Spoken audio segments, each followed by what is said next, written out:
Good evening. Summarize. Say it loud for the second.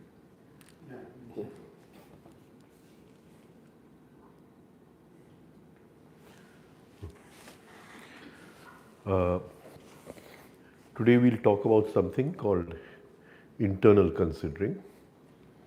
એટલે what is the thing that hypnotizes us most into life? Right? How are we identified most into life? And I've talked about this many times, but I'm repeating it today, and that is internal considering. Internal considering. Now, there are many forms of internal considering. The most, apparent form is what we call inner accounting. Inner accounting. I account that I have done so much for you, and whether you do so much for me. Inner accounting. So I just, before we go in, small list of what pulls our consciousness down, what takes us into deeper states of identification, right? And how we are going to work upon them, because the work is only one self-observation, by observing these within ourselves. So the first is our imaginary I. Our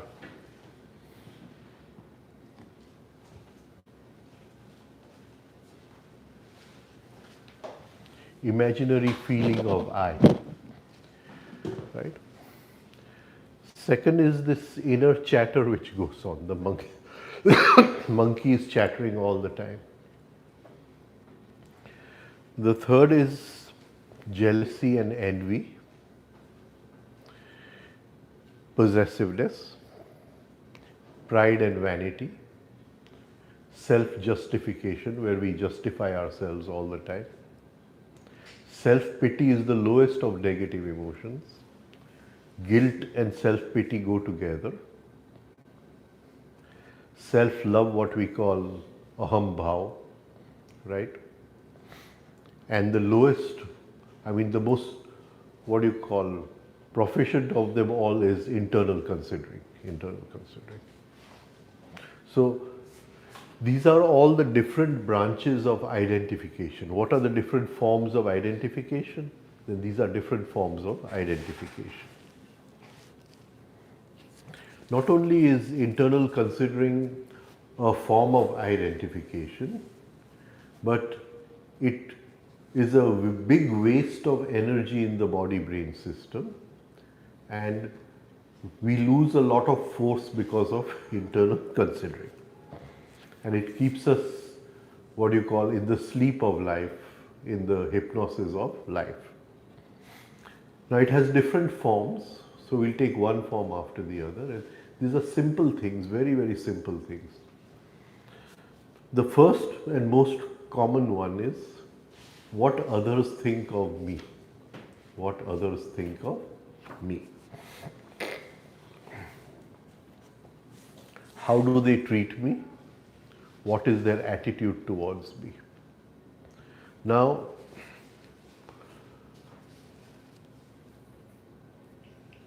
what is the ego formed of? What is the ego formed of? Self-love? Self-love is the basis of the ego. But what is the material part of the ego?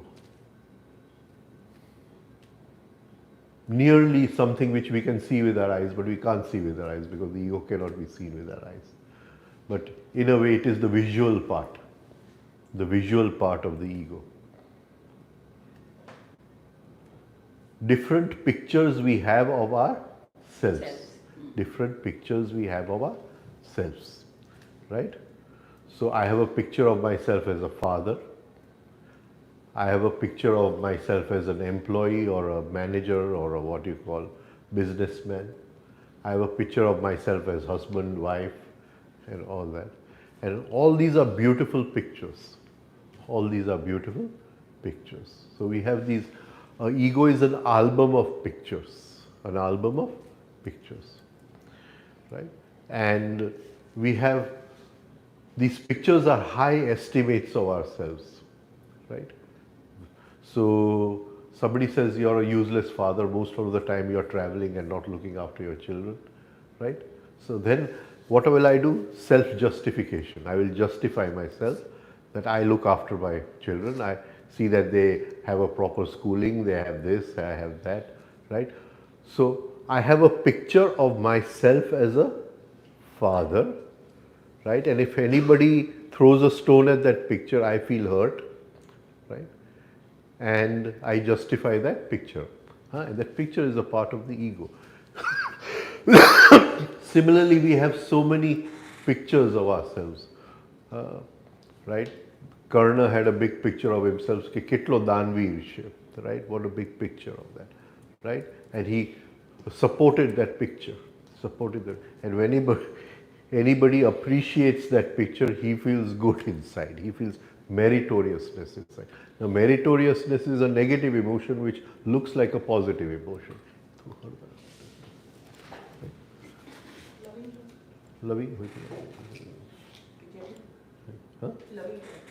Loving ke hardar.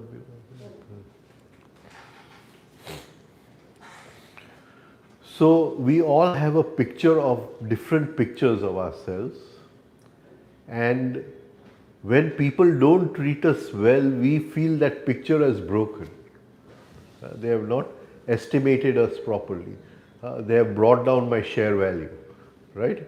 They are not quoting the proper price of the share, right? So that is why we feel hurt. And can you see all the hurt which is connected to inner pictures, right, is false, imaginary. All the pain is imaginary. So I may be, what you call, born in a Hindu, what you call, family, and we have a picture that elders must be respected. Now it is a picture, right? The body is elder. Whether the soul is elder or not, nobody knows. Somebody's soul, youngster's soul may be more mature than an elder's soul, right? But the children have to respect the elders, right? Now that is the picture, right? So society creates so many pictures, our conditioning creates so many pictures, and we have these so many pictures. Now just tell me, when two people get married, do two people get married or two pictures get married? Pictures. Two pictures get married. Can you see? And then in the marriage, when the picture is broken, there is pain and suffering. Pain and suffering, right? So these pictures are the most imaginary part of ourselves.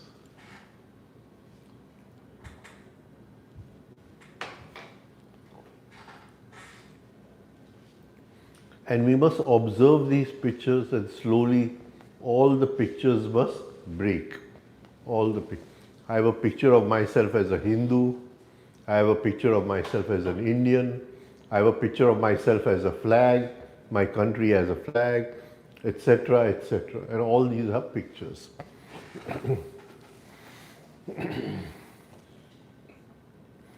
Now, a small thing, somebody passes me on the road and he forgets to say good morning, right? And do I notice it? It is okay, he has not said, right? But do I start thinking about it?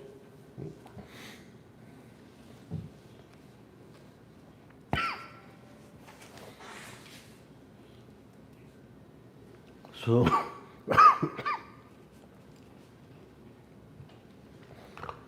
so the higher value picture we have of ourselves, the more we are inviting life to give us pain and suffering through insults, through people not treating us well, etc.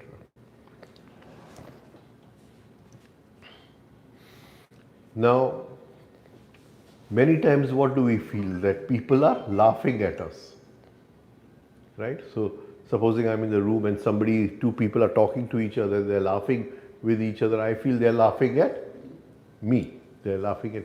That is a very painful thing, right? Duryodhan felt, she's laughing at me. The whole Mahabharata war came upon that.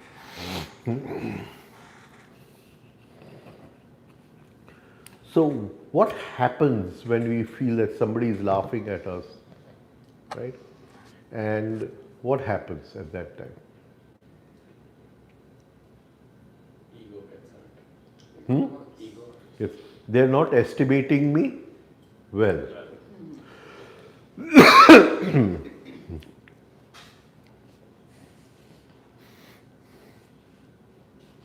Now, out of this, what comes? Supposing we are living in a joint family or something, and one person in the joint family always, says something sarcastic to us, right? Apande menu mare, that kind of thing. So, what is born out of that? Which negative emotion is born out of that? Anger? Suspicion. Yeah, I'll say something and he is going to, turn his nose up or something of that sort. Can you see? So, suspicion. Of course, suspicion goes much more with jealousy than this, but even here we can say suspicion does come up.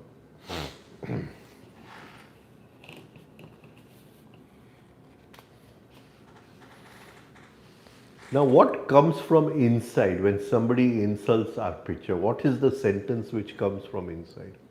How dare he? How dare he? Or does he know who I am? Does he know who I am? Right?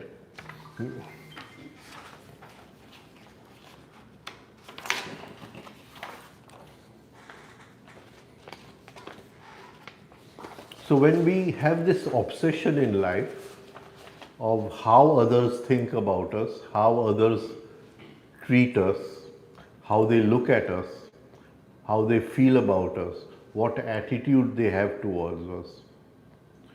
And we are always feeling we are not valued properly. We are not valued properly. And this is a very, what you call, sick life to live in, a sick state to live in.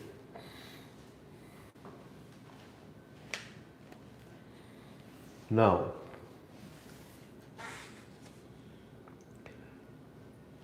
what comes out of this?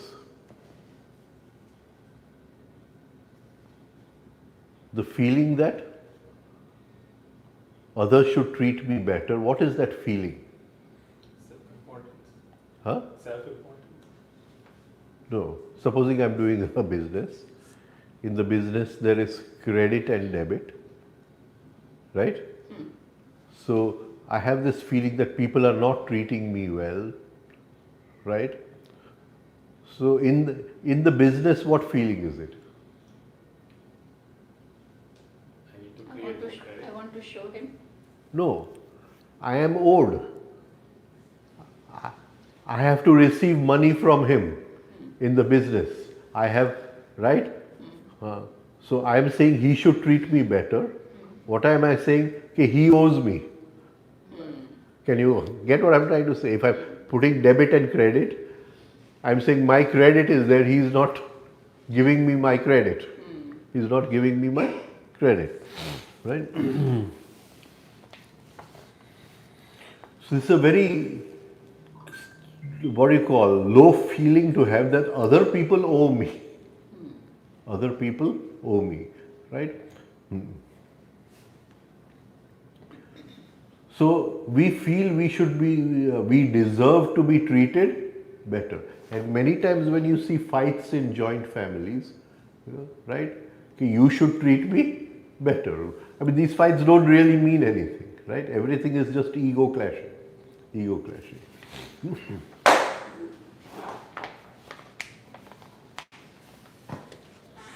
Now, this feeling that we are owed, right, it extends from people into life. Can you see? All of us meet people who say life has not treated me properly, as if life owes me, as if maru devu nikde છે, life પાસે થી, right? You get what I'm trying to say? as if life owes me.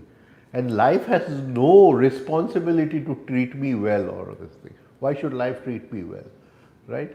But people will have a sad story about their life, that life is not treating me well, and they feel as if life owes them something.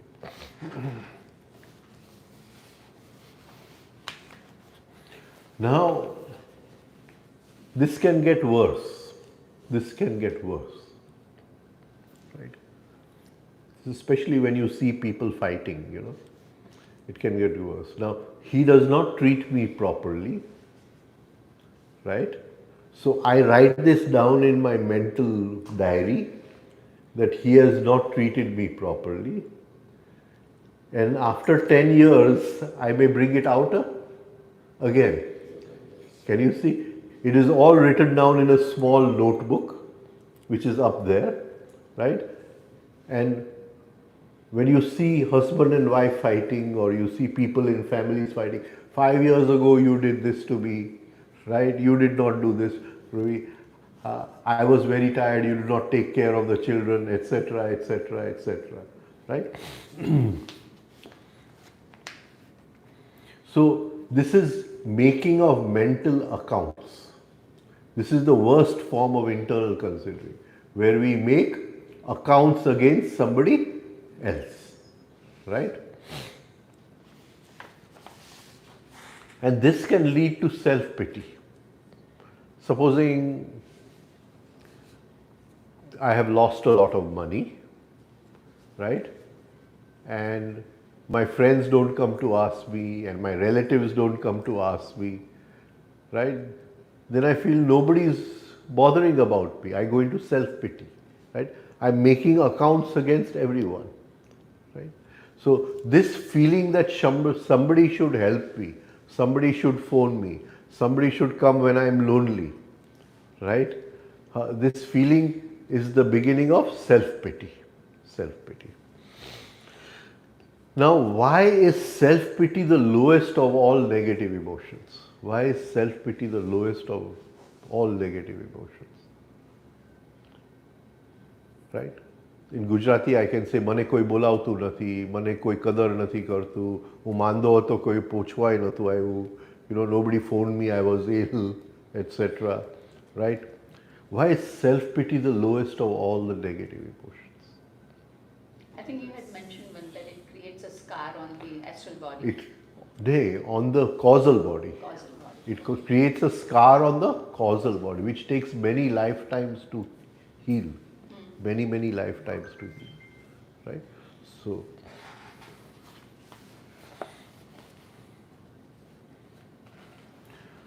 all of us have a one-sided ledger inside. One-sided ledger inside of how many people owe us what. Right? Now, what is the meaning of forgiveness? What is the meaning of forgiveness? Letting it go from your system. Cancelling all the accounts. Cancelling all the nobody owes me. Nobody owes me. And it means cancelling all accounts. I cannot forgive one person. I forgive your accounts, but I don't forgive you. Then it is not possible. Forgiving is a universal thing, that once you've forgiven, it's gone. You've cancelled all those accounts. So from this moment in my life, nobody owes me anything. Nobody owes me anything. Right? What goes with that? What goes with that? What is something that goes with that? By cancelling the accounts.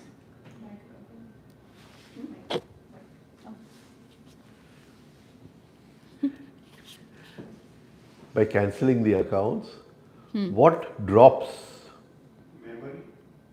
Memory, expectation. See, expectation is the cause of big misery in life. Right? Expectation. Right? I expect so much from him. Right? Now, if he doesn't give it, can you see, then I'm owed. So I have to, when I cancel all accounts, then within me there are eyes which expect. And suddenly those eyes come to the surface. Those eyes come to the surface and I am able to observe those eyes. Now those eyes are lying in the subconscious, right? I can't see them. Once they come to the surface, I can see them. And those eyes are, the basic quality in those eyes is that the next moment in life should be better. Tomorrow should be better than today, right?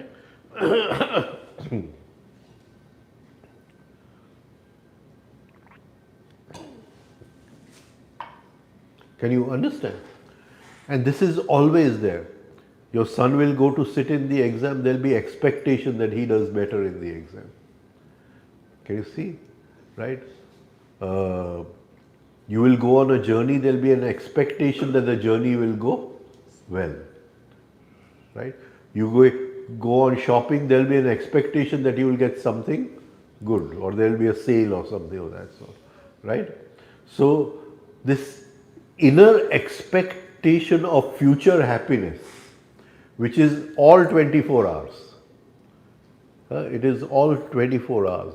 This inner expectation has to be observed and what do you call, done away with. We have to be free of it. Why do we have to be free of it?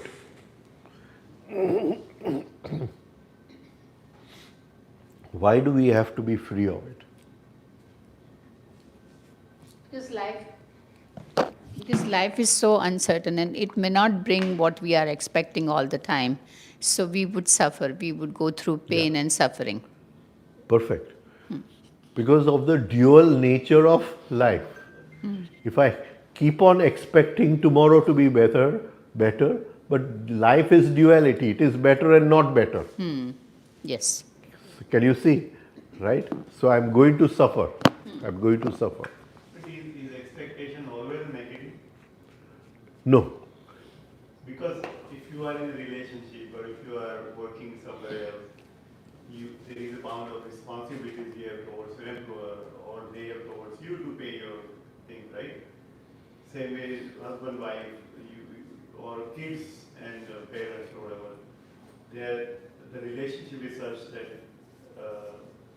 they have to distribute the work and then the expectation, okay, someone has to do, right? And if the expectation is not fulfilled? But then, again, you're right, things may or may not go as well, but if it doesn't happen, then who's going to play that role? How does it even go further? So question is expectation is inherited in our thing, because we it have is automatic. It's automatic. No, that is true, but it's also required because when I go to work, I'm there to do certain performance. Right. Or when you call a customer service, they are expected to give you the answers, right? See, when you're going to work, you're playing a certain game. Agree. Right. But when you're in a relationship, right? Right. Expectations are not going to be fulfilled. All may or may not, but there is a role that each one has a cutout for in marriage, right? Right. Or as parents also, there's a role that everybody has to play. And if that doesn't happen, then it can get even worse also, right? Right. It can get worse, but supposing it is not fulfilled and I get negative, is it worse? And if you set it up, the expectation up front that this is a role playing, this is how it's going to be, then it may be little less. But so can we do it this way, that would you like to do this? Would you like to do this? Would you like to do that?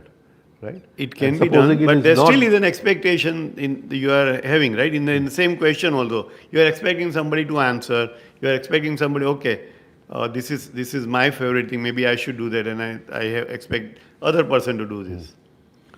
But when the expectation is not fulfilled, do we react or not? I'm more. Yes, absolutely. That is where we have to work.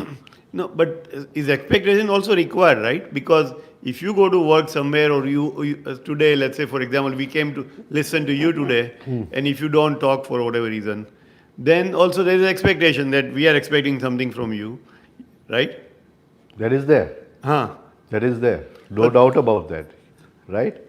My thing is that unless we are free of the expectation of something better tomorrow, we can never come to the present moment. Because that is in us all 24 hours. Can you get it? Agree, but is it required or no? That's what my question is. It's part of the life or game that we are playing when we take a birth, right? So it has its place. Uh-huh. Okay. It has its place. And if it is not fulfilled, if I react, I can never come to the present moment. Yes, agreed. Right? We want to be free of reaction. So as long as we don't react, it is okay. Yeah, it is okay. Because with kids, right, you tell them or you teach them, okay, study well, do well in school, get good grades. That you have to do. Right. That you have to do. But as long as, let's say, I told them, right, okay, perform well, there's, we expect okay, you get A grades or whatever, right? And if they don't get, and if we don't react, that is the point. That is okay then. Yeah. Then you make them understand. Okay. Right? But if you react, then comes this thing that my expectation must be fulfilled. Right. Right? Right. And it cannot be fulfilled in any relationship. Yeah. Right? All expectations cannot be. But you have to, decide in the relationship, come to some inner discrimination between what are normal expectations in a relationship. Right? Beyond that, if you cannot let go of expectation, then you'll never be able to stay in the present moment. Right? And our whole journey starts from the present moment. So their balancing has Has to be done. The balancing has to. I mean, anything you do, like even if you go to a doctor, for example, or you take a medicine, or do you expect to get well, right? Expect to get well, look at it and drop it. Okay. Drop it. That is very easy over there. And if things don't get done, let's say you ask me to do certain things, and you expect that okay, once I finish it, then you're gonna, because you have made some commitment to other people that hey, when this is done, he's gonna do it, and when it's done, then we have to do the next step. But if I don't deliver, Yeah, so what I will do is that I will pause. I won't react immediately. I wait for 1 or 2 minutes, right, or 5 minutes, and then I'll tell you in a different way where there is no reaction.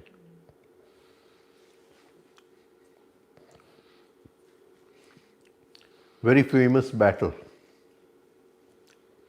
where there was two Muslim kings fighting with each other. I've forgotten the name of the battle. And one was descendant of the Prophet Muhammad. So he has the other king on the ground and his sword is there. Right? Pauses. Goes away, leaves the battlefield. After some time he comes back, the battle is still going on. Again he and that king come to this, and next time he kills him. So after the battle is over, of course he won the battle. And everybody asked him, why didn't you kill him the first time? The first time I was angry. And I would have killed him, but I would have sown the seed of anger, which was the wrong seed to sow. Right? The second time when I met him, I was in a meditative state. So now I am not killing. Killing is happening. Can you get what I'm trying to say? So you have to tell that person because it's your business, whatever. But you can go out of the battle and come back in. so you don't make it when you're angry, or you don't react right away. Right. You just pause it and then come back. Come back and then tell him in an But intelligent you do need to convey the message, basically. Then tell him in an intelligent way. You get it? I would say, I live a very simple life, so I don't have people like this working, or I don't have an office or anything. But I have one man who works for me and he looks after my farm and everything. And so I'll tell him, "Bhai, get this done." You've not done it, and tomorrow get this done. Then third day, કઈ નહીં હવે આપણે તો આવતા જન્મમાં થાય તો શું વાંધો છે? But that because that thing could wait for you. You know, and then he'll get it done immediately. You understand? So sometimes you just how you tell is this thing. Okay. But Yeah, because you don't want to go to the level that you. I don't want to tell કે કેમ નથી કર્યું. Why haven't you done it? You don't want to tangle it even further to get it messy. So there's always an intelligent way, Okay. right? And I have found there's so much joy in doing it an intelligent way. When you find an intelligent way and It's a Maya thing, a part of it, right? Huh? It's a Maya. Basically, you're just trying to convey the same message in a different way. આમની બદલે આમ પકડ પણ but without reacting. Without reacting. Because if I'm reacting, I'm not conscious. I'm not conscious. So if I can convey the same thing without reacting, then you may need to react in your business, in your work, right? So Tavadeji had a saying, મેં તમને ગુસ્સો કરવાનું નતું ના પાડી હતી, ગુસ્સાની acting કરવાની ના નથી પાડી. But શિષ્ય એમ કહે કે ભાઈ મને એક્ટિંગ કરવાની એ જરૂર નથી પડી. You understand? એટલે but that is this thing, right? But as long as I expect tomorrow will be better, I'm always going to invite suffering. Always going to invite suffering. Yeah, but તમે જે કીધું રીતે expectation તમારા છે, but at the same time you come to the understanding કે even though I expect 100%, maybe I'll okay with 60% also. I'm ready for anything. Yeah. I'm ready for anything. It does not affect the stability of my chitta. Does not affect the stability of my chitta.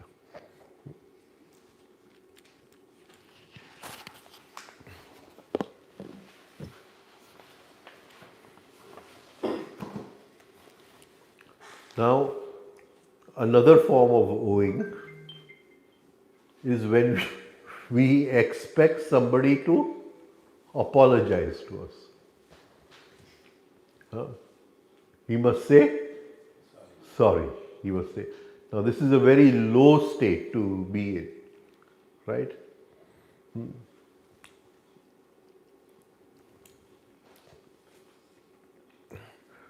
If everybody is divine, why should somebody apologize to us? Then you're asking the divine to apologize to you, right? So, but we have this thing here, unless he says sorry, I'm not going to come to his wedding. What do you call? Or unless he says sorry, I won't come to his home to eat food or something of that sort. In Gujarati, this goes on all that. I don't know if it goes on elsewhere, right? But, right? માફી તો માંગવી જોઈએ ને, right? And you see that whole situation, that what a big ego I have, what a fancy ego I have, that somebody should bow down and ask for forgiveness from me, right? And our whole effort is to give forgiveness. We rise in forgiving, not in asking for forgiveness. Yeah.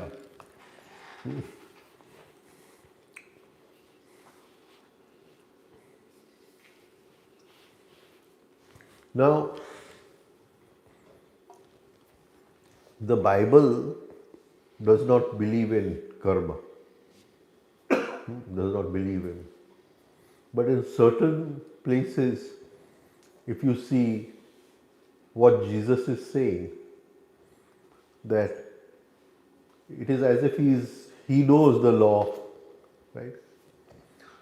So, certain mental attitudes, they bring us under the worst laws. Right? This is one of them. That somebody should apologize to me. Somebody should right? It is a 100% seed of inviting suffering, because we are now putting ourselves in a jail. Till he apologizes, I won't get out of jail, right? And we are coming under many more laws. Gurdjieff has a beautiful, what do you call, says man lives under 48 laws. Man lives under 48 laws. When he rises, he comes under 24 laws. If he rises still higher, he'll come under 12, and then he'll come under 6 laws. Right? But when man falls, he falls into 96 laws. When he falls, so some negative emotions take me to the lowest levels. I'm now in the prison of how many laws? 96 laws. Right? All negative emotions come near 96 laws. Right? We are falling. Right? We are not rising.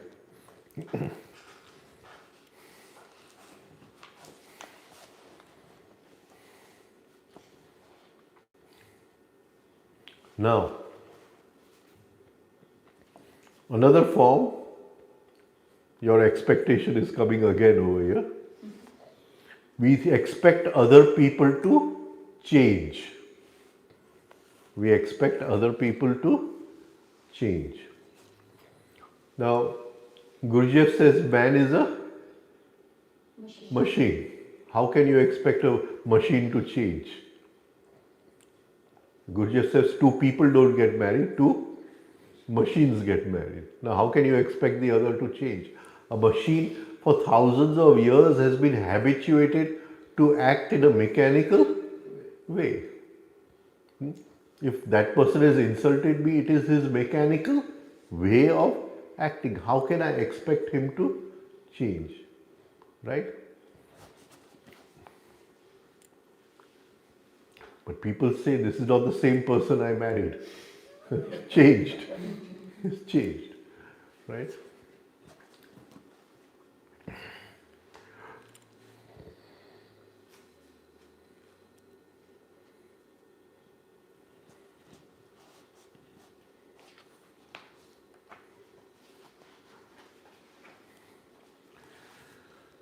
And we cannot imagine sometimes what resentment it leads to. What resentment it leads to.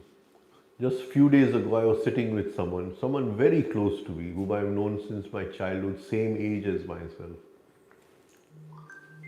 And she's now, I am 68, I will be 69 in a few months. She'll be 69 a few months later. Very close to me. And here in life, she has everything. Huge house, lots of money, right? But expectations, right? So one son is in California, one son is somewhere else. Now she goes to stay with one son. The son says, you stay for a week, but after a week we get stressed out, right? So now, can you see the children are not calling me? My husband is not the same husband who I got married to. Can you understand this, right? And what is the point? Whole life you earn so much of money, you have such a beautiful house, you have everything, and you cannot be happy. You cannot be happy, right? And there's no amount you talk to them that they can understand what you're saying. And they resent it. My husband has changed. Right? My husband has changed. Right? And it's all because of expectation. All because of expectation. So how would you guide that person? I try to tell her that happiness is not outside. Whether the sun calls you or does not call you, happiness does not depend upon that. That conditioning has happened over the time, right? Oh, yeah. And the I is stopping her to see the other way around, to listen cannot to you. see it. She cannot see it. She will reply to you that I have invested so much in my children. I have given everything to my It's all children. money game. Then she's Not in money, in other ways. Okay. All my emotions, everything I have invested in my children, right? Everything, and this is the way they treat me. You stay for a week and you go. Now, can you understand what I'm saying? And this is not one place. This is somebody who's very close to me, right? It happens in so many places, so many places. Thank you. Uncle, but sometimes with kids, right, if they are doing something and we feel that maybe they are wrong or they need to improve or change or something, that's when you tell them, right? Okay, this is something that you did not do right. You need to change how you need to change how you said it. You didn't say it the right way. So try to be more polite. For an example, right? So is that wrong? No, it is right. Saying in a reaction is wrong. Okay. You As understand? long as we don't react, it I is don't okay. want to kill him with anger. I don't want to react, right? So if you say it just then you're reacting. You pause a little and come back and say, explain the situation, and then say, would you like somebody else to treat you in this way? Right? Then you can be polite to somebody else. Right. Right? So, see, one of the things which we work upon a lot is that supposing I have a problem with him, right? So I'm going on in thinking that he's doing this, he's doing that, right? So I pause over there and I say the same things which I'm saying about him, if somebody is saying about me. So then I allow him in my mind. I allow him in my mind to say whatever he wants about me. You see, normally when we are thinking in a monologue. We are thinking in a monologue. But in sadhana, we think in a dialogue. But don't we go into that thinking pattern then? Then it's a Like monologue. thoughts, right? Ah, One after the other. it's a Like how am monologue. I going to? So if I pause, right, then I go into thinking mode. How can I say it differently? How can How I- is she going to? So Just that is pause. okay. And Okay. if you allow a little gap, then the right answer descends from somewhere. It comes from a higher mind. At least I have found in life that you don't have to look for the solution to problems.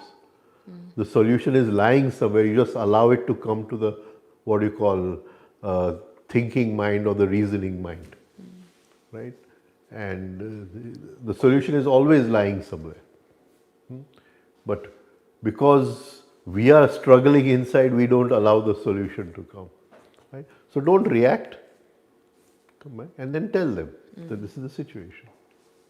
And usually kids understand. Yeah. They understand. Right? Instantaneous reaction is not good. It brings you down. See, instantaneous reaction is coming from dislike, Yes. right? Dislike. Irritation, Yes. anger, Yes. right? Is that the right? Do I want to sow that seed for tomorrow? No. No. So I pause that. I want to bring in the seed of understanding. And if I can bring in the seed of consciousness, much better. But understanding and consciousness, right? So understanding means making the other sit down and we understand. We understand what went wrong over here. What went wrong over here. And of course, Tavadiyaji says if you teach them 3-step rhythmic breathing, you don't have to teach them anything else. So from inside, they'll know what is right and what is wrong. Right? All the situation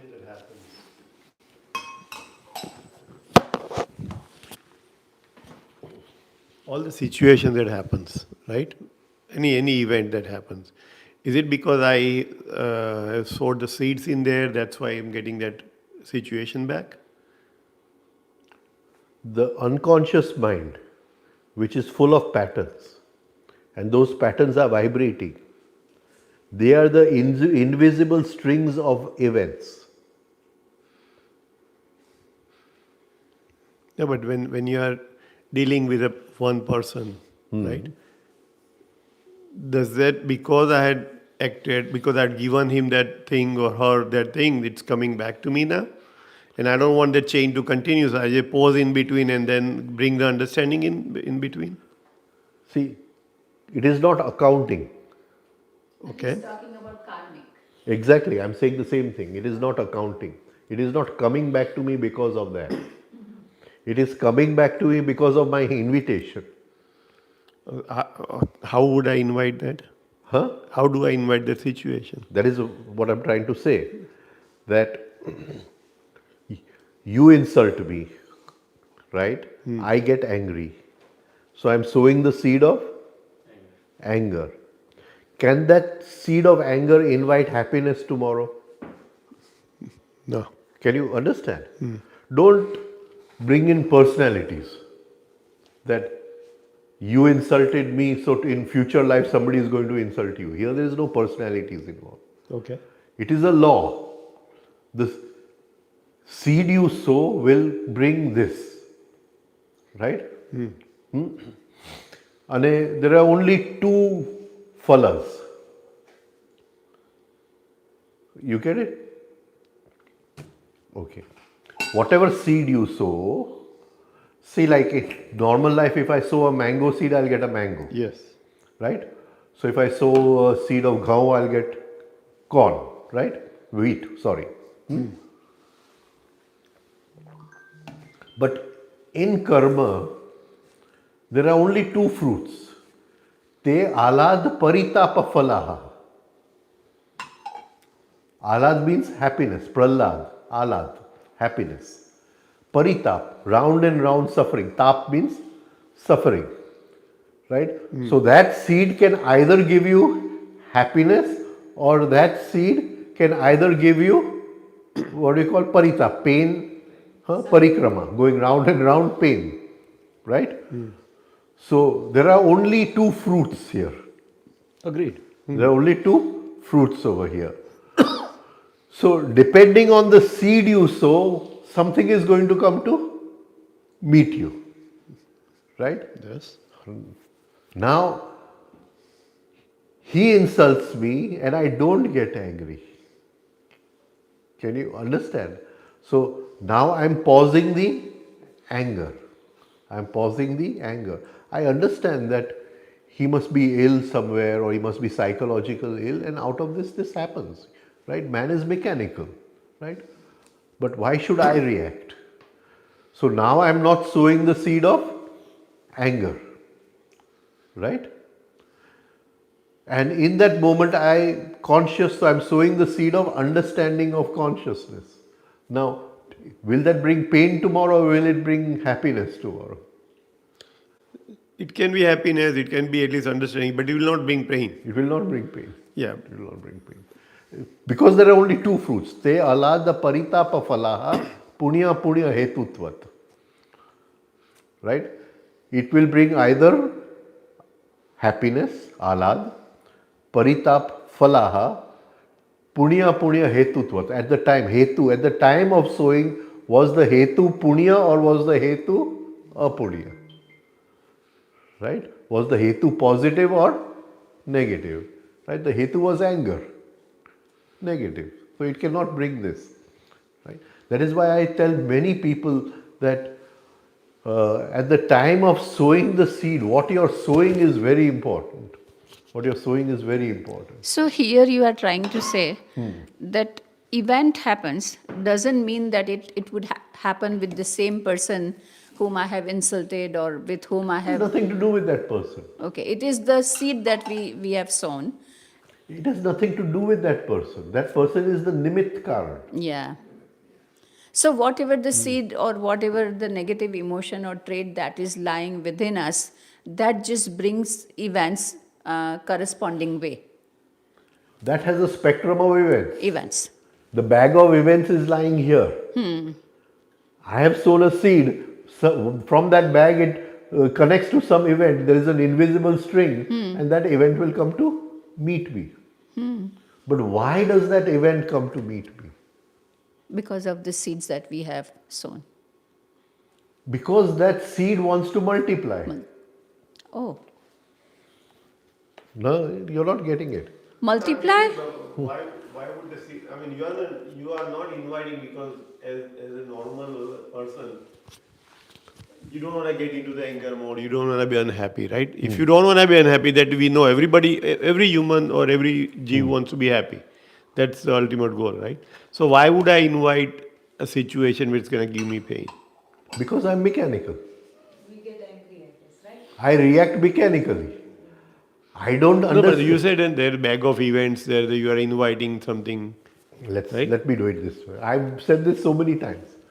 So many times I've said this.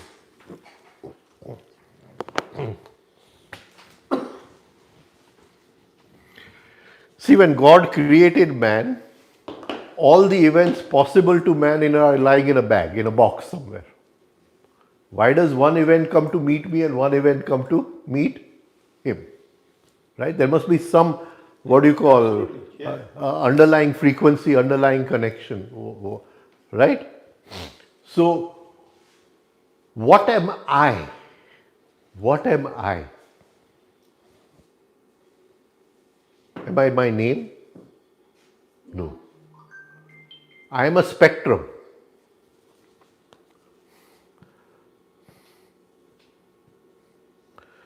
Right? The spectrum has a lower part, the spectrum has a higher part. You get it? In the lower part there is reaction, avidya.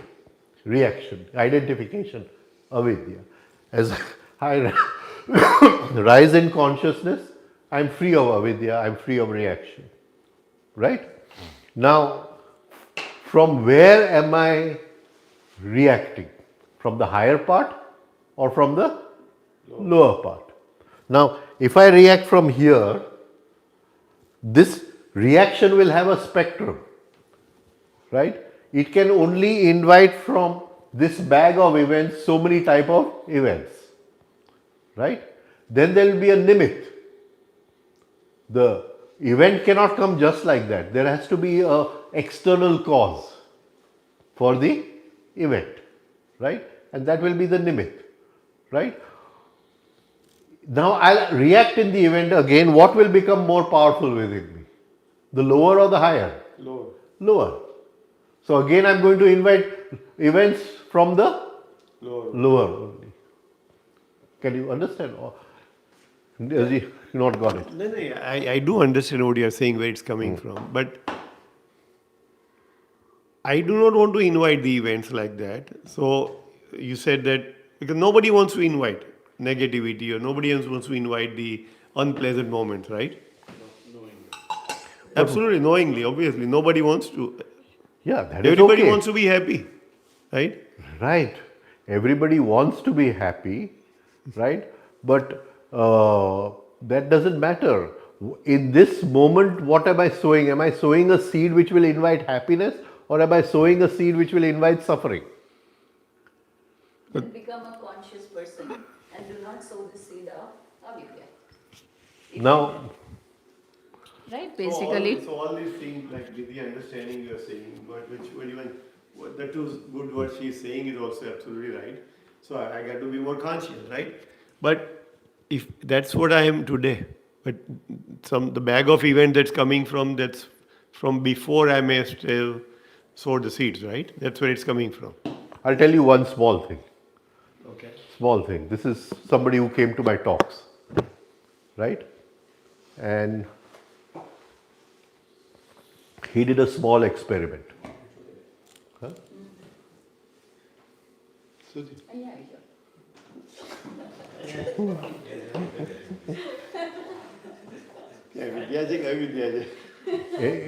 એમને વિરહમાં મજા આવે છે.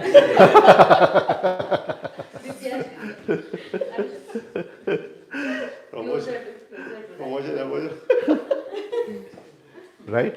Simple. Maybe you'll get the thing, what I'm trying to say. He says, when I wake up in the morning, and he does this every day, I don't allow a negative thought for 1 hour. Right? I practice watching and not allowing a negative thought for 1 hour. It says, since I've been practicing this, the events which are coming to meet me in life have changed completely. Now it says, some days in the morning I'm negative. I can't help it. Right? And I see within 3 days the events which come to meet me start changing. Now this is a conscious effort you are putting. Right? He's not yet understood the law completely, but he's understood the practical application of the law. You understand what I'm trying to say? I'll go back to my, yeah. Basically, you're showing the technique how to get over it, how to invite the right thing. Better life. Yeah, absolutely. Better life. Right? We are looking for happiness. Absolutely. Then sow happiness, no? Agreed, but this is why certain things happen. That's what I was going back. Is Huh? even though you are conscious today, you are aware of it. You don't want to. You want to plant all the seeds of happiness. But certain things happen because of whatever reason. So that's coming from things that I had initiated earlier. That has come from my habits. Okay. I'm habitually, I've become habituated to sow the wrong seeds. I was, not now maybe. Yeah, may not be. I'm changing there.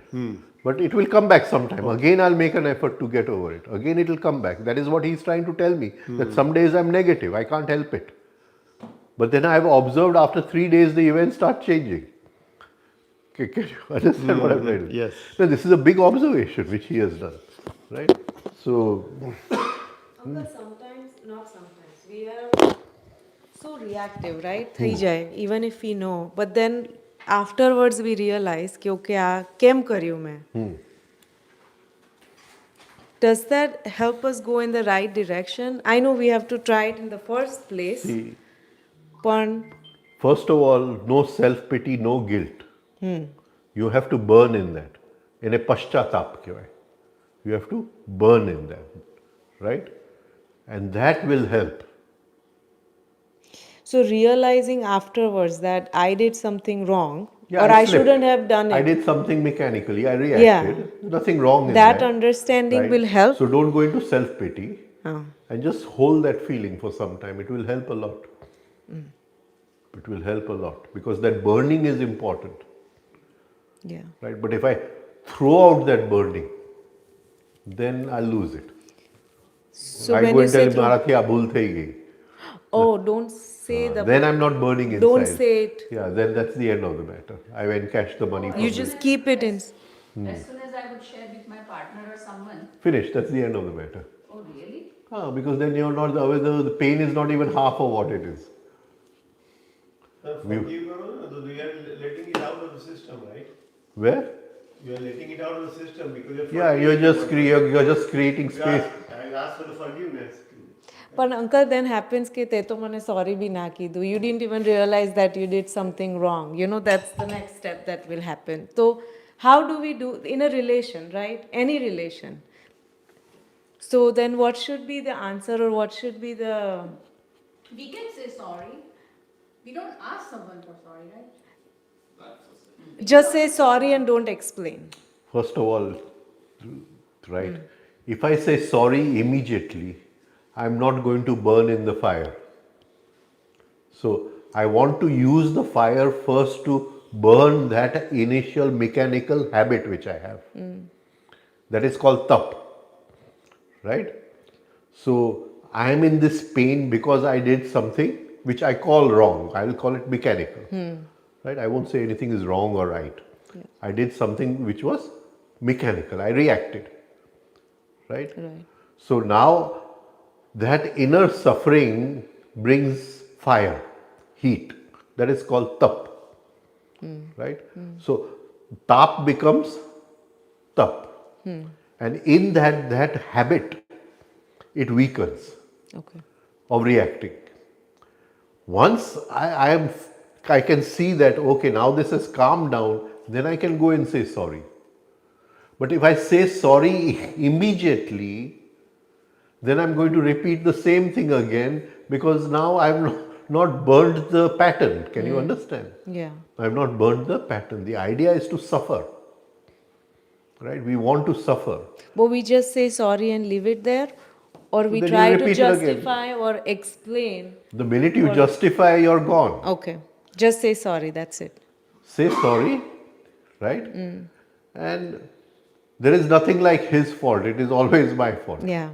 Right? And just be finished with the matter. Okay. So first of all, don't throw away the heat. The minute you throw away the heat, you've thrown away the most valuable part of the whole thing.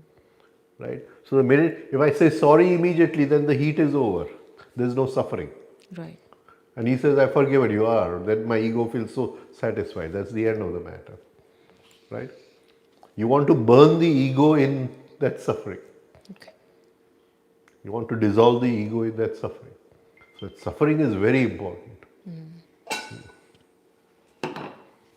So stay in the suffering. Let's say, just in very direct example, if I have any discussion or heat, the arguments with my husband, right? And I know that it's his fault, but you said his fault or your fault, it's always your fault. So if I would say sorry, right, thinking, okay, it's always my fault, then I know, okay, everything is hunky-dory, everything will be fine. But if I don't say sorry, I would suffer, right? But I would suffer, but inner chatter would be going on, okay, yeah, I'm suffering, but it's his fault. And Rajan Bhai has taught that to say sorry, but his fault. And I'm suffering, and inner chatter is going on for 2 days. Go and say sorry. Instead just go and say sorry and finish it off. Then you're wasting it. Achha. You're wasting. Wait for you.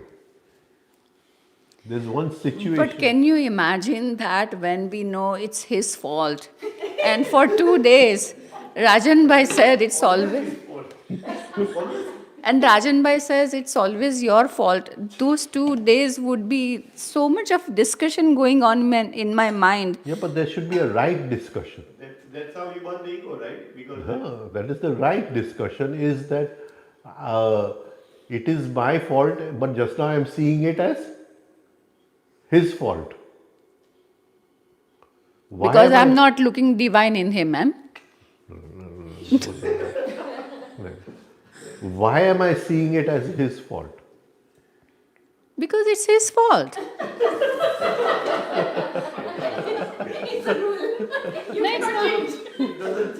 No. Because of lack of consciousness. Okay. The minute I rise in consciousness, I suddenly see that this situation is invited by me, not because of him. He is only the nimit karan. I am the, what do you call, upadan karan. Causal, upadan. I am the material cause. He is the, what do you call, instrumental cause. the nimit also always gets blamed, right? Always the nimit gets blamed. I just said this. Chalo, jane do. Let's go. Let's not. No, it is lack of consciousness. So your suffering should be because of lack of consciousness. Can you understand? Not because the ego has been hurt. Right? Why am I still living at a lower level of consciousness? Wow. So the role playing also matters, right? What? If you play the role, Basically, switching the role around, meaning that If you're playing the role, it is a game. No, but that's what it is. If you insult me, for example, and if I try to say, what if I was in his situation, in this condition, maybe what he's going through, he could have done this to me, or I could have done this to him also. Right. So that's what I'm saying, switching the role This is basically. a form of self-remembering.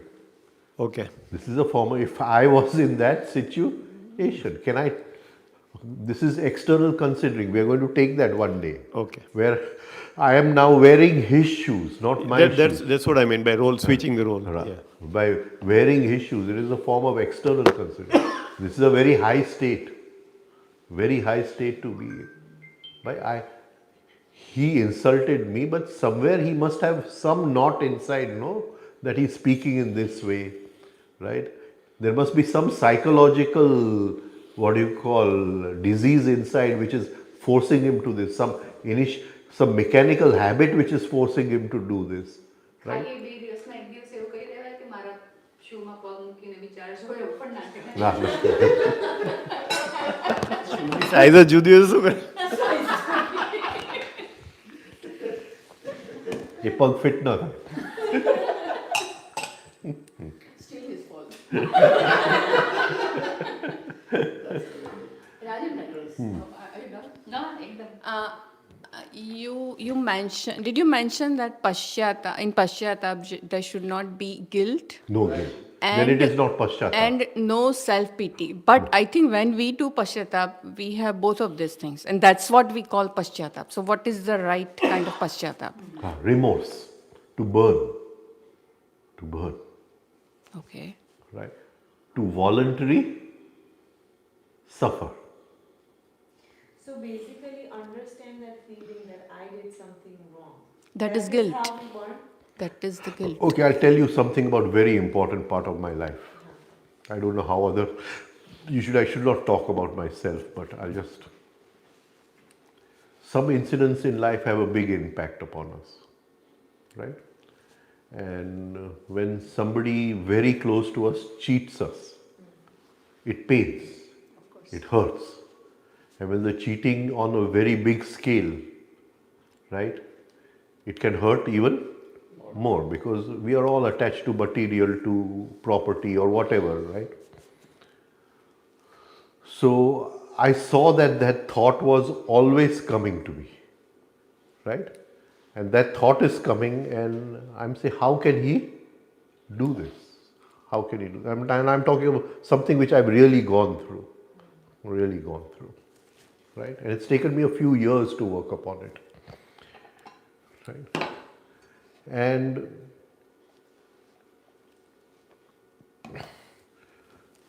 how can he do this, right? And again the thought comes, and again we start thinking negatively about that person in the mind,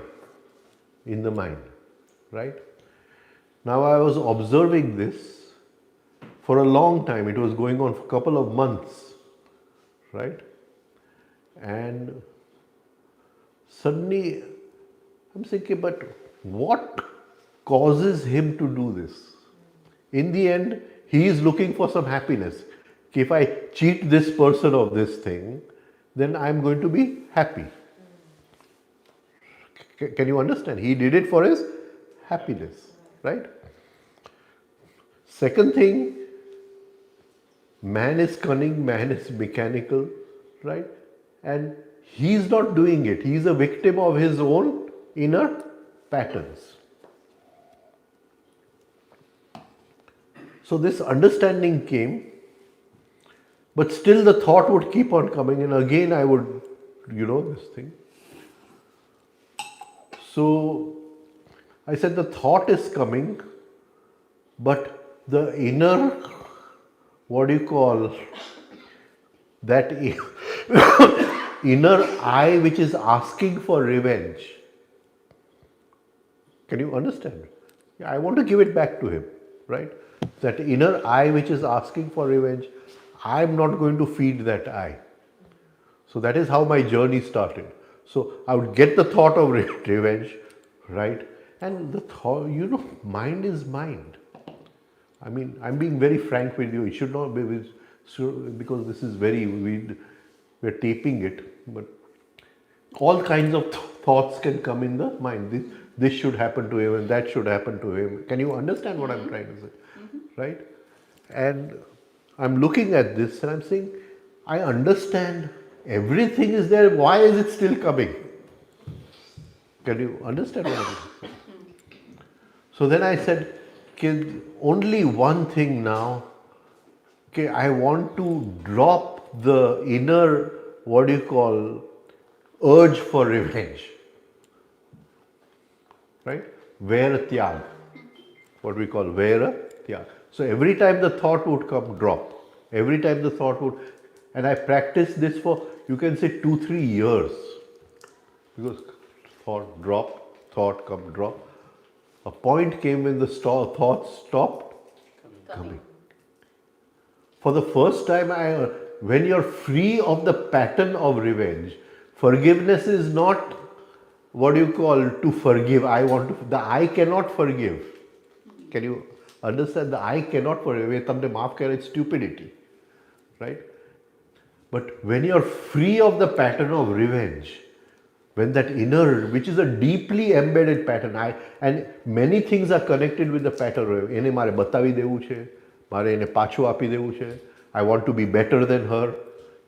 All this is connected with the pattern of revenge. These are all offshoots of the pattern of revenge.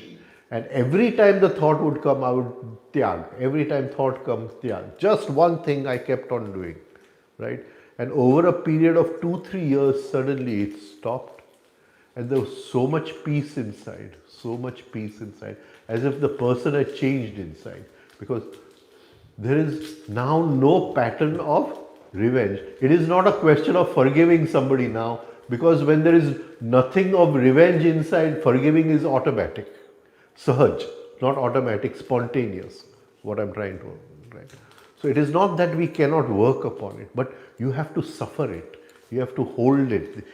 The pain is so much that somebody has cheated you, right? And somebody very close to you has cheated you, right? And the pain is so much, but that pain is Amrut.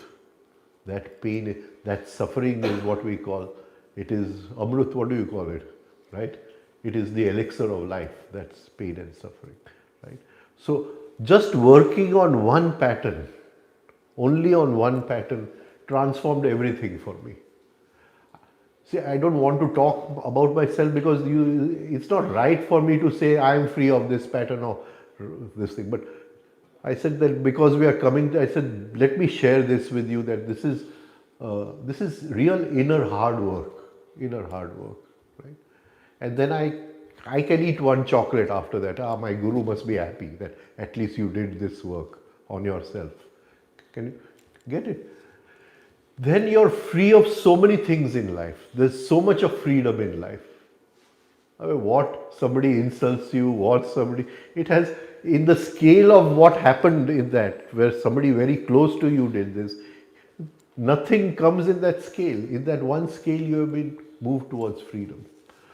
So many times then the thankfulness comes, I did not know whether that that piece of property belonged to me or belonged to him. Just my name was there legally that this should have belonged to me. It had no meaning at all.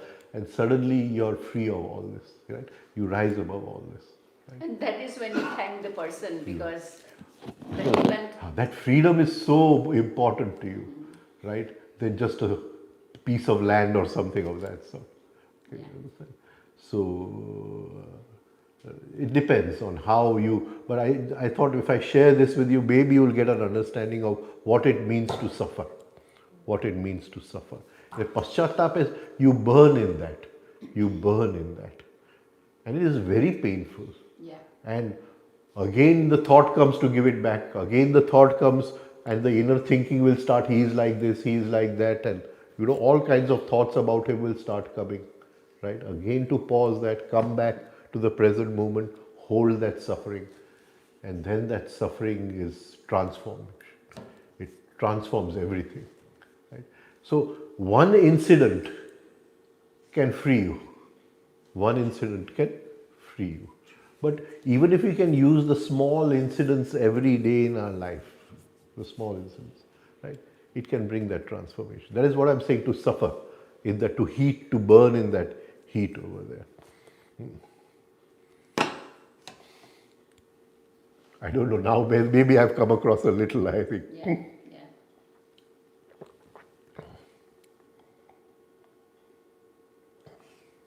But that heat, right, that does have self-pity.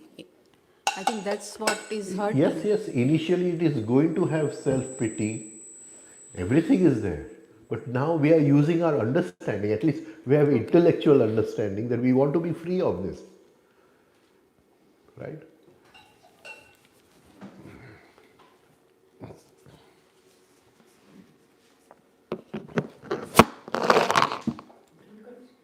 None. None. So, a small thing, in the large scale of life, it does not mean anything, but in the small scale of our personal life, one big incident like this, right? And if we work on it properly, can transform everything else for us. Transform everything else. Right?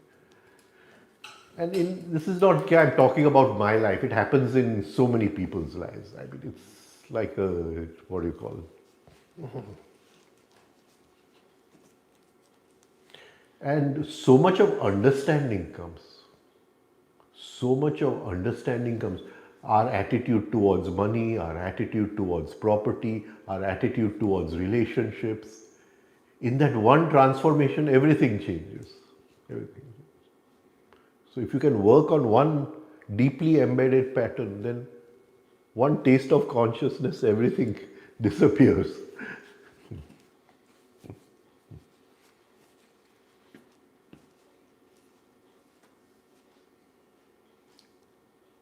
Very interesting, very powerful. Just I had one sentence where tyag, revenge no tyag. How can I take revenge upon somebody else? Either in my thoughts or in my actions. There was nothing to be done with actions. It was here. It was here. Right?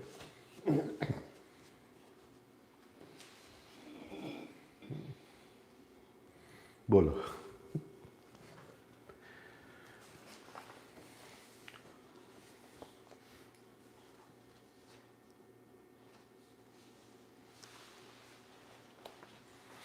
Take one more.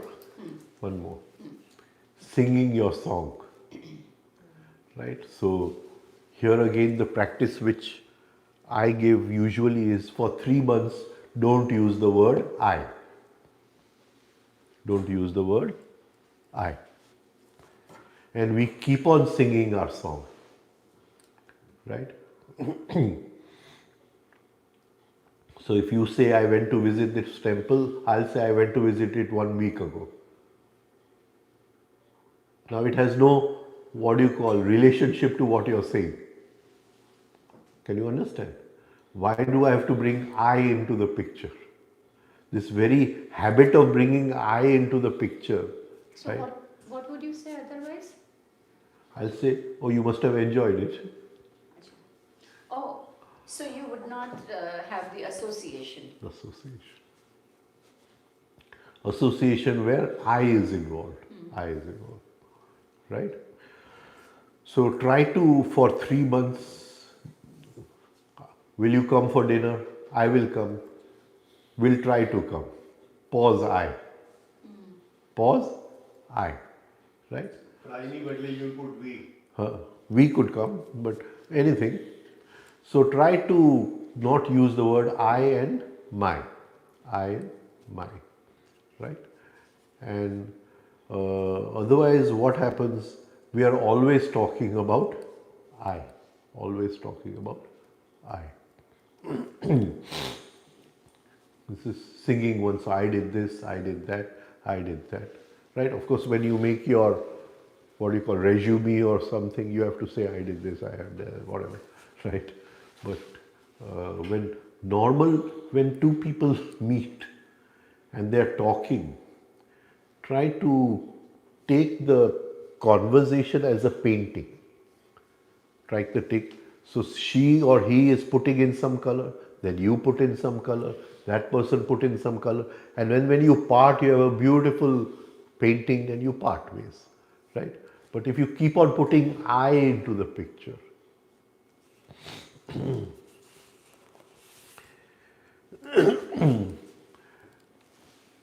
after Tauriya ji left, there was this head of one ashram in India, and huge ashram, they have, what do you call, branches all over India and the world and all that. And he had read Tauriya ji's book. So he came for a lecture to Porbandar, and he wanted to meet me because he heard that he was so impressed by the book Purpose of Birth and Death that he wanted to. So And he came with somebody I knew through Tawade, and that person phoned me. He wants to meet you. Will you come and we'll have lunch together, all of us. So I went.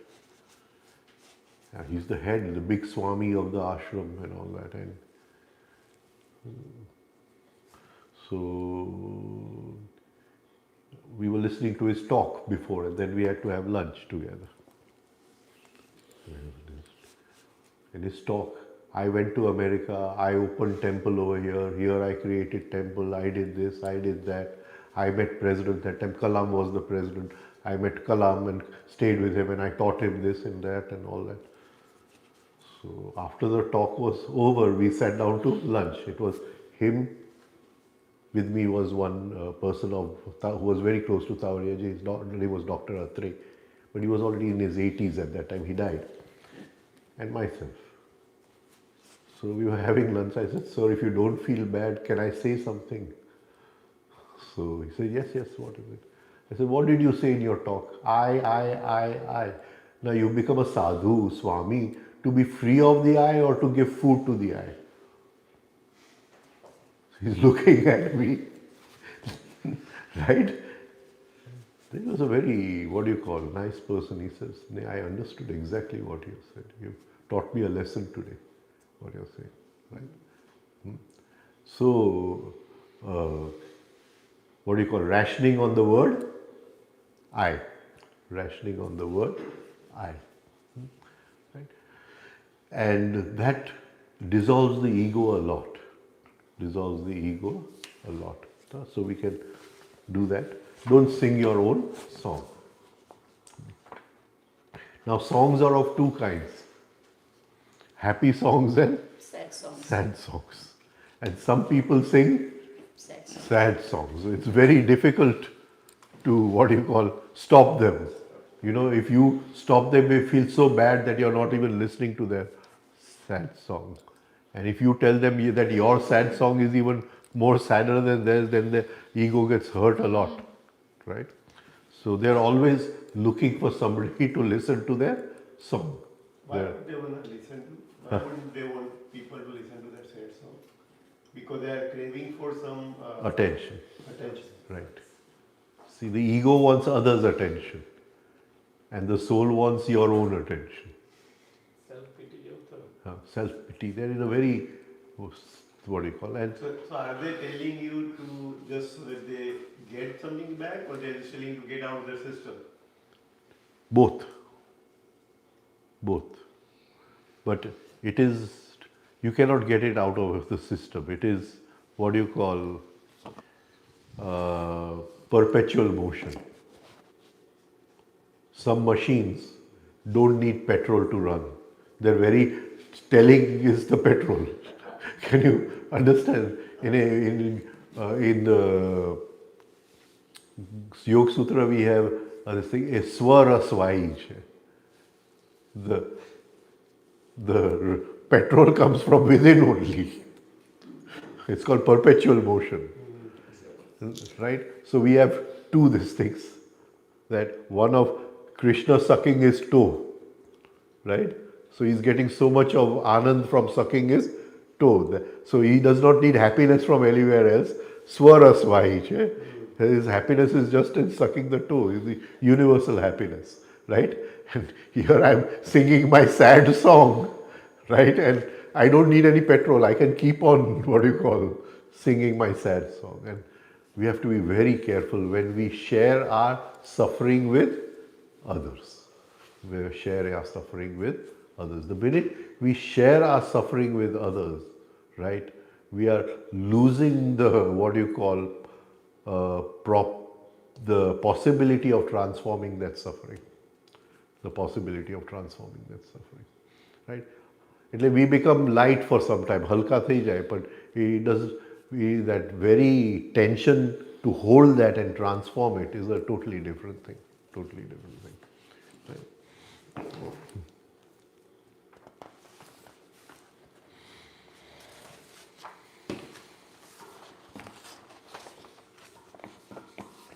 Now, singing the song sometimes does not happen easily.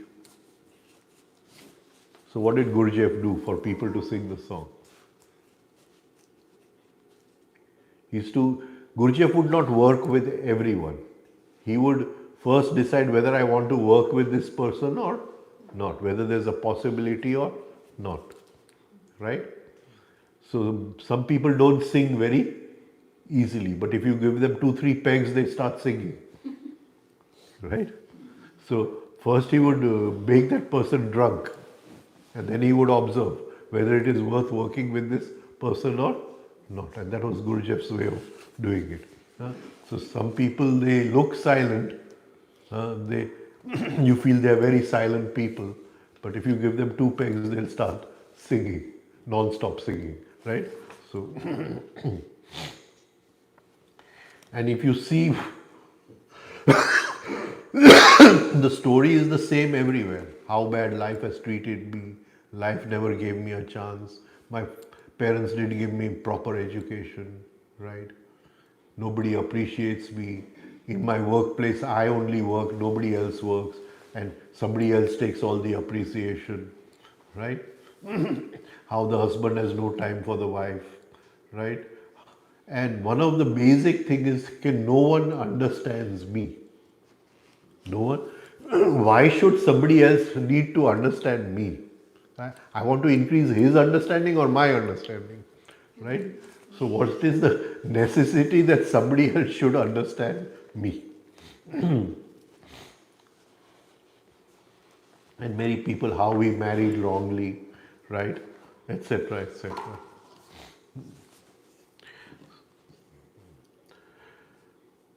So, and one quality of people who keep on singing in life, of how good a person they are, right, is that if some emergency comes in their life, some setback comes in their life, they can't take it, they break down completely in that.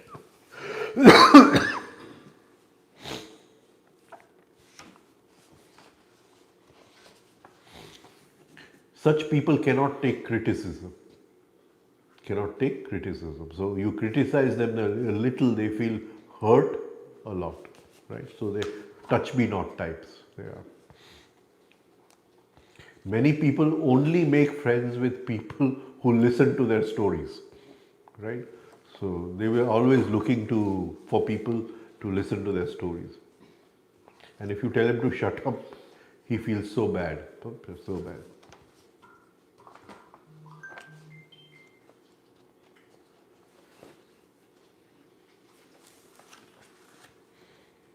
Now can you see in this, the basis is comparison. Everywhere the basis is comparison.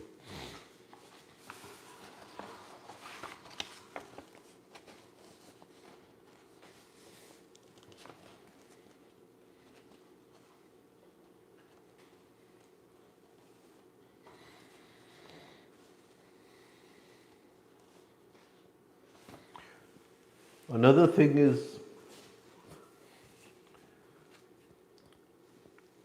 I'll just touch on 2 points, 2 points over here, because then we can finish this.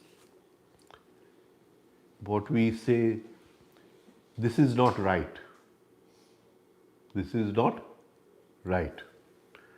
એટલે in Gujarati we will say, આ ન્યાય નથી. ન્યાય નથી. Right? So you're standing in a line, but somebody comes in front. You say, this is not justified. Right? So, if the boss asks you to work in your coffee break, this is not right. I have a right to my coffee break. Can you understand? Right? And people have all kinds of rights.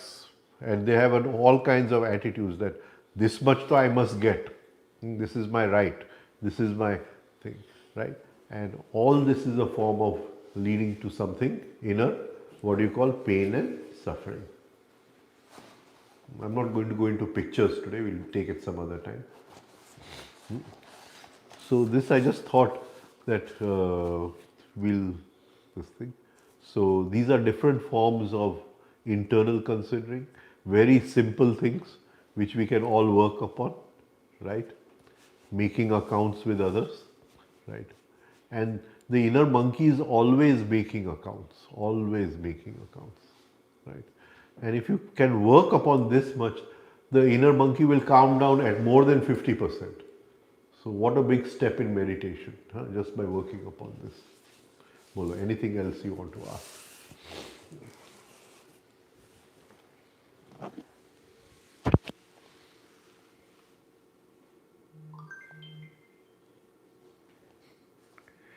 Anything else? You have given more than enough. We have to work on. So much to work on. Yeah, I didn't want to talk about my personal thing, but I thought But maybe. you know, that talk you did, in fact, that made us also realize that it's not just one day's process to come out of it. And when you have worked so much on yourself and still sometimes you have to go through this, then it is a process and we all have to just continue doing it. To work upon it. Yeah, yeah. Right. That's not that easy, right? Tamak, you drop the thought, and it just Keep on keeps- practicing. The keep thought on. just keeps coming back. Huh? The thought just keeps Yeah, coming but back. practice brings momentum. Practice creates habit. And a consciously created practice brings spontaneity. Not just habit, but spontaneity. And slowly you come to, the thought comes and you drop it. The thought comes and you drop it immediately. So when you say drop it, you think of something else? Okay, what? No, you just pause the thought. You don't allow yourself to think the thought further. Don't go into the thinking process about that thought. I want to ask in that manner only. So, there are 2, 3 sentences. One of them could be Banyute Nyay, right? Thought comes, and right away, can you say Banyute Nyay? Yeah, it is a work eye. That's a work eye. That That's is a okay. work eye. That's okay, right? That is not a buffer. No, it is not a buffer. It is a work eye. Okay. So those kind of certain Right. slogans that we have heard and But you must that- understand what you're understand, saying. What you're understand. saying. Yes, yes.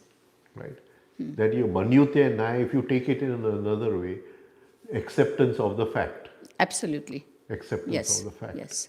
Now, if I'm fighting with the fact inside, I've not yet accepted. No, no. Can you see? Okay, I've intellectually understood that I want to accept the fact. Right? From the fact, I go to the truth. Right? That yesterday somebody else said that property belonged to me. Today I may say, and tomorrow somebody else is also going to say. It has no meaning in life. Everything is transitory in life. What you were saying in the morning. It is pariyaha in life. Yeah. Everything is transitory in life. Only the one who observes that is Shaswat. Correct. Looking at that is Shaswat. Right? So, in this transitoriness, there are so many owners of the same property. So many owners of the same property. But how attached we are to the I own it. How attached we are to that slowly, that to work upon that and to allow that I to burn in that. But it took me at least 3 to 4 years to work upon this, 3 to 4 years. But in that one working, many things happened.